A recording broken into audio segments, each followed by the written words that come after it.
You only have 183 days left. James Corden laid bare Harry's illegal visa.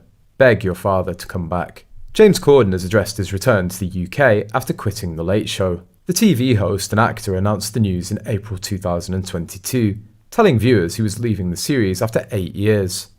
Corden's final episode is expected to air in summer 2023, with the star poised to return to the UK after living in Los Angeles since 2015.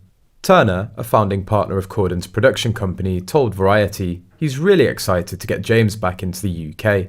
Turner was speaking as part of the Banff World Media Festival in Alberta, Canada, where the British director-producer was discussing the company's Disney Plus show, Among the Stars.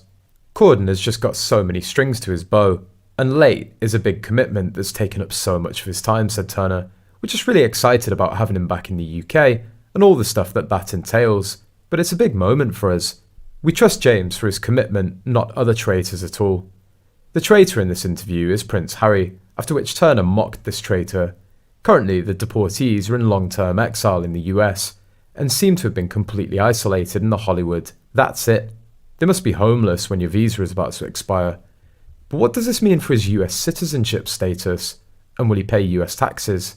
According to Inland Revenue Service, IRS, the US branch of the government dealing with taxation, the 183-day rule means Prince Harry will be legally obligated to pay both US federal tax and California state taxes under the substantial presence test after living in the country for 183 days over a consecutive 3-year period. Victor A. Jaramillo, a lawyer specializing in taxation with Kaplan and Drysdale attorneys, tells The Independent, typically a wealthy non-US person moving to the States, engages in pre-immigration tax planning in order to ensure that he or she is not subject to excessive tax. The interesting aspect for someone like Harry is all of the additional information he's required to provide to the IRS. For example, if he receives distributions from a trust of which he's a beneficiary, he needs to disclose his interest in the trust. Whether or not those distributions are taxable depends on a litany of factors. Mr. Jaramillo added that gifts received by Prince Harry from the royal family would also need to be declared. He would also need to report gifts he receives from his non-US relatives if those gifts exceeded $100,000 in value, he said. Options available to him could include applying for a 0-1 visa. This is a non-immigration visa for people with extraordinary ability or achievement.